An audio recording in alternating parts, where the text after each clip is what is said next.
Genèse, chapitre 1. Au commencement, Dieu créa le ciel et la terre. Or, la terre était chaotique et vide. Les ténèbres couvraient l'abîme, et l'Esprit de Dieu planait au-dessus des eaux. Et Dieu dit alors, que la lumière soit. Et la lumière fut. Dieu vit que la lumière était bonne, et il sépara la lumière des ténèbres. Il appela la lumière jour, et les ténèbres nuit. Il y eut un soir, il y eut un matin. Ce fut le premier jour. Puis Dieu dit, qu'il y ait une étendue entre les eaux pour les séparer. Dieu fit l'étendue. Il sépara les eaux qui étaient sous l'étendue des eaux qui étaient au-dessus, et ce fut ainsi. Dieu appela cette étendue ciel. Il y eut un soir, il y eut un matin, ce fut le deuxième jour. Puis Dieu dit, que les eaux d'au-dessous du ciel se rassemblent en un seul endroit, pour que la terre ferme paraisse. Et ce fut ainsi. Dieu appela terre la terre ferme, et mer l'amas des eaux. Dieu vit que c'était bon. Puis Dieu dit, que la terre se couvre de verdure, de l'herbe portant sa semence, et de chaque espèce d'arbre produisant du fruit, portant chacun sa semence, partout sur la terre. Et ce fut ainsi. La terre fit germer de la verdure, chaque espèce d'herbe portant sa semence, et chaque espèce d'arbre produisant du fruit, portant chacun sa semence.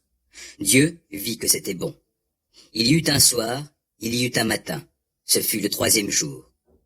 Puis Dieu dit, que, dans l'étendue du ciel, il y ait des luminaires pour distinguer le jour de la nuit, et pour qu'ils marquent les saisons, les jours et les années. Que, dans l'étendue du ciel, ils servent de luminaires pour illuminer la terre. Et ce fut ainsi. Dieu fit deux grands luminaires, le plus grand pour qu'il préside au jour, et le plus petit pour qu'il préside à la nuit. Il fit aussi les étoiles. Il les plaça dans l'étendue du ciel pour illuminer la terre, pour présider au jour ainsi qu'à la nuit, et séparer la lumière des ténèbres. Dieu vit que c'était bon.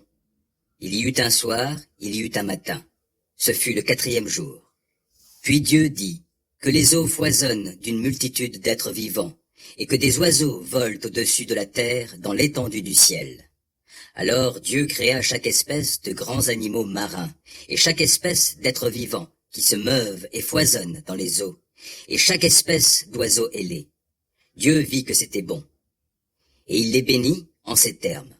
Soyez féconds, multipliez-vous, remplissez les eaux des mers, et que les oiseaux aussi se multiplient sur la terre. Il y eut un soir, il y eut un matin. Ce fut le cinquième jour. Puis Dieu dit, que la terre produise chaque espèce d'êtres vivants, chaque espèce de bestiaux, de reptiles et d'insectes, ainsi que d'animaux sauvages. Et ce fut ainsi. Dieu fit chaque espèce d'animaux sauvages, il fit chaque espèce de bestiaux, chaque espèce de reptiles et d'insectes. Dieu vit que c'était bon. Puis Dieu dit, faisons les hommes de sorte qu'ils soient notre image, qu'ils nous ressemblent, qu'ils dominent sur les poissons de la mer, sur les oiseaux du ciel, sur les bestiaux, sur toute la terre et sur tous les reptiles et les insectes. Dieu créa les hommes de sorte qu'ils soient son image, oui, il les créa de sorte qu'ils soient l'image de Dieu. Il les créa hommes et femmes. Dieu les bénit en disant, soyez féconds, multipliez-vous, remplissez la terre, rendez-vous en maîtres, et dominez les poissons des mers, les oiseaux du ciel, et tous les reptiles et les insectes. Et Dieu dit, voici, je vous donne, pour vous en nourrir, toute plante portant sa semence partout sur la terre, et tous les arbres fruitiers portant leur semence. Je donne aussi à tout animal de la terre, aux oiseaux du ciel, à tout animal qui se meut à ras de terre, et à tout être vivant, toute plante verte, pour qu'ils s'en nourrissent. Et ce fut ainsi. Dieu considéra tout ce qu'il avait créé. C'était très bon. Il y eut un soir, il y eut un matin. Ce fut le sixième jour.